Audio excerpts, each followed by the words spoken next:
বাগাতিপাড়ায় বিরল প্রজাতির নীলগাই উদ্ধার। নাটোরের বাগাতিপাড়া উপজেলার দয়রামপুর ইউনিয়নের শেখপাড়া এলাকা থেকে বিরল প্রজাতির একটি নীলগাই উদ্ধার করেছে স্থানীয়রা। শনিবার 8 ফেব্রুয়ারি দুপুর 2টার দিকে শেখপাড়া একটি পেয়ারা বাগান থেকে নীলগাইটি উদ্ধারের পরে স্থানীয় ইউপি সদস্য আব্দুল সালামের বাড়ির সামনে রাখা হয়। খবরটি ছড়িয়ে পড়লে এক পলক বিরল প্রজাতির নীলগাইটি দেখার জন্য ধীরে ধীরে উৎসুক জনতা ভিড় বাড়তে থাকে। পরে পুলিশ ও উপজেলা প্রাণী সম্পদ দপ্তরের কর্মকর্তারা গিয়ে নীলগাইটি হেফাজতে নেয়। এ তথ্য নিশ্চিত করেছেন বাগাতিপাড়া মডেল থানার ভারপ্রাপ্ত কর্মকর্তা ওসি রফিকুল ইসলাম।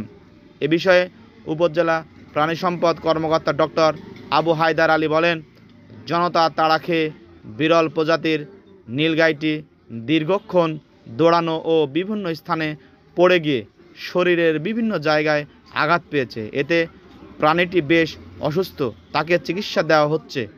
অন্যদিকে উপজেলা নির্বাহী কর্মকর্তা হামিম তাবাসসুম প্রভা জানান, বন্যপ্রাণী সংরক্ষণ ও নিরাপত্তা আইন অনুযায়ী বিরল প্রজাতি নীলগাইটি বন্যপ্রাণী ও প্রকৃতি বিভাগের কাছে হস্তান্তর করা হবে। বাগাতিপাড়া আছি, নওশারা থেকে আমি ইয়ারকল মোড়ে আসার পথে শুনলাম যে নীলগাই, কিছু ছেলেপেলে কথা বলছিল যে নীলগাই আছে। তা আমি জিনিসটা মনে করছি যে ঠাকুরগাঁও অথবা গাইবান্ধা ওইদিকে কথাগুলো বলছিল। পরে দেখলাম যে এটা আমাদের এখানে যে নীলগাই আসছে এবং সেটা থানাতে আসে। তো আমি আর এক মুহূর্ত ওয়েট করিনি, কারণ নীলগাই হচ্ছে একটা প্রায় বিলুপ্ত প্রায় প্রাণী।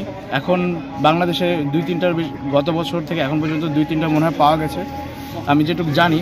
তো এরকম একটা বিলুপ্ত প্রায় প্রাণী যখন আমাদের এখানে পাওয়া গেছে, এটা দেখা তো মানে এটা আবশ্যক হয়ে গেছে। আমি ওদের সাথে, আমার ছোট ভাই ব্রাদার ছিল, সবাই মিলে আমরা দল বেঁধে। এর আগে কখনো দেখি নাই নীলগাই, এই থানাতে নিয়ে আসছে, তাই আমি আসছি বাগাতিপাড়া মডেল থানাতে দেখার জন্য।